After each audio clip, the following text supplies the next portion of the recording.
In this video, we'll be looking into how condensation polymers are made, also into the hydrolysis reaction of condensation polymers. If you find this video helpful, don't forget to share, like and subscribe, and look out for new videos. Okay, condensation polymers, what are they and how do we make them? So polyester. Polyester is a type of condensation polymer. Polyester is often used to make fabrics, for clothing and for upholstery, that is furniture. They're made from condensation reactions. Basically they are lots and lots of ester chains, and to make it we're going to add concentrated sulfuric acid as the catalyst because that's how we make esters. And we can make it in two ways. One way is that we take a starting molecule that has both a carboxylic acid group and an alcohol group, and what we do is we add concentrated sulfuric acid. Remember, it's at equilibrium. When we make condensation reactions with alcohols and carboxylic acids, are always at equilibrium. So, and the sulfuric acid is going to remove the water to drive the equilibrium to the right. But what's going to happen is if I take two of these molecules, the carboxylic acid of one side will join to the alcohol of the other side. If I take three, it will add to the next one in the chain, and it will continue on forever to make a big long chain. When we do that, we produce lots of ester groups, and because we produce lots of ester groups, this is called a polyester. Polyesters can be made, remember, from a single molecule that has both an ester and an alcohol group. They can also be made from two separate molecules. We can use a dicarboxylic acid, that is a molecule that has two carboxylic acid groups on it, like oxalic acid, and we have to use as well is a diol, a molecule that has two alcohol groups.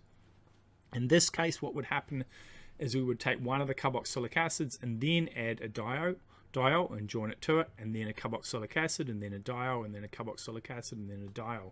And remember, we add the concentrated sulfuric acid, it's at equilibrium.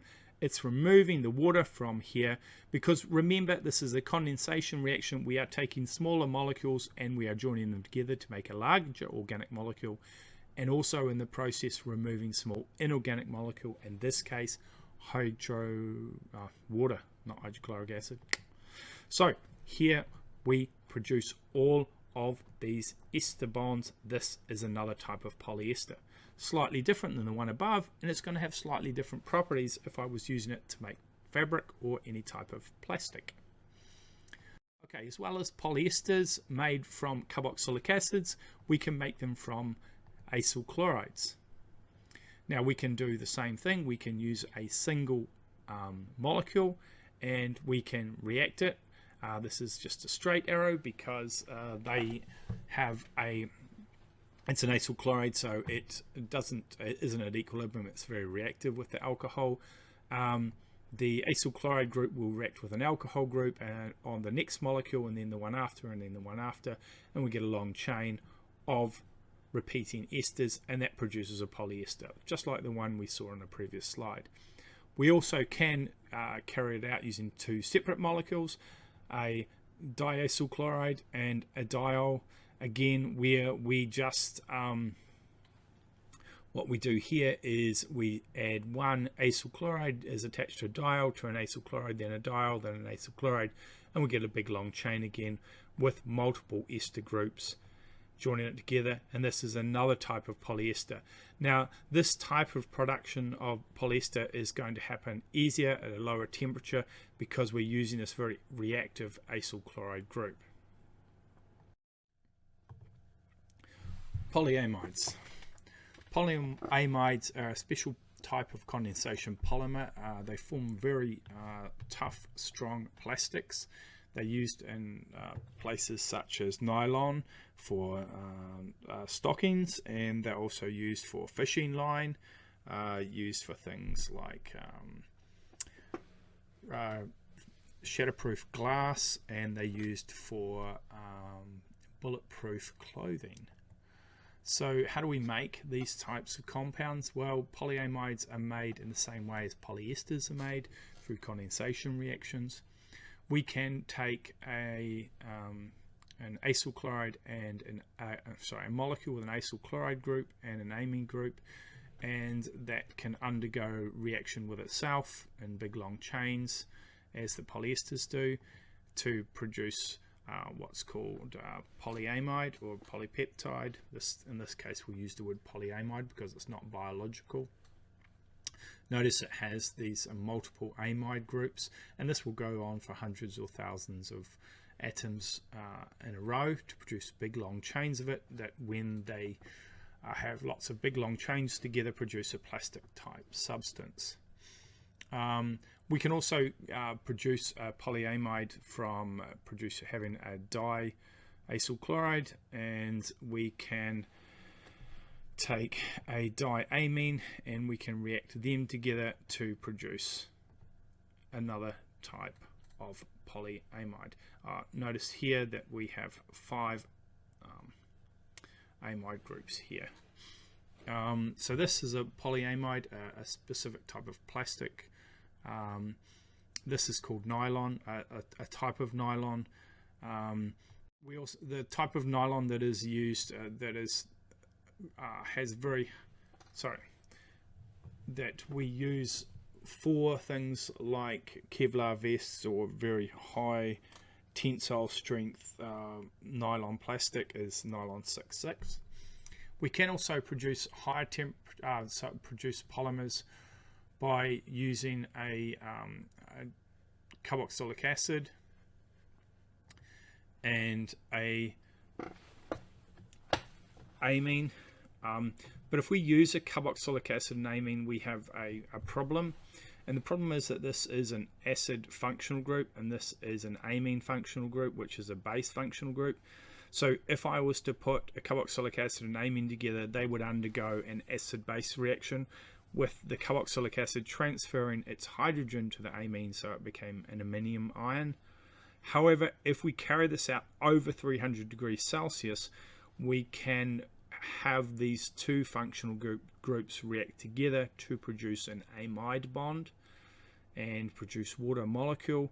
And in this case, we can produce the substance which is called nylon 66. Nylon 66 is the specific nylon that's used for very strong plastics, a very strong material that you might use if you were had chaps and you were going to do some chainsawing. That would be the material on the front of your trousers to stop the chainsaw ripping through it. Remember, it's the material that's found in a very strong fishing line. It is a universal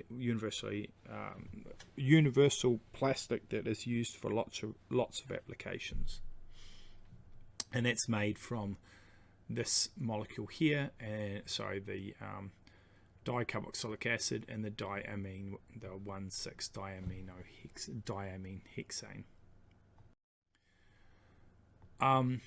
We can carry out hydrolysis of these amides, of course, just like we could with the esters. So if these amides are left in acidic condition, specifically if they're left in acid that's in water, then they are going to break apart because hydrolysis will occur. They will break apart between the nitrogen and the carbon here, and we will get back the original molecules that we started with, apart from remembering that the carboxylic acids, because they're in acid conditions, will go back to the carboxylic acid group, but the amines will become the aminium group, the NH3 plus group. And this is the original molecule that would be made if we were to put this polymer under hydrolysis under acid conditions. Carboxylic acid and aminium ion. Of course, if we did it under base conditions, this same molecule, we would expect now to have the carboxylate ion and the amine. Now, whatever one of these we produce in the end product, it actually is irrelevant, because if you were to take the bottom molecule that has the carboxylic ion and the amine, and you were to take it, separate it away from the mixture, and then place it back into an acidic mixture, the acidic solution would donate the proton to make the carboxylic acid group back again, and donate a proton to the amine to make the aminium ion and turn it back to the same molecule we have at the top. So basically these molecules are created not because the reaction makes two different functional groups, but because the reaction is in acid condition or is in base condition. Hopefully this video has been useful and you know a bit more about condensation polymers, how they undergo condensation. Okay, if you've got to this part of the video, you've obviously watched all the examples that I had on those 3 questions. Hopefully this has fortified your understanding of geometric isomers and you are now well prepared to go and attack that exam. Good luck, and if you found this video useful, don't forget to like it, subscribe, and look out for new videos that I might put up by clicking that bell. See you later.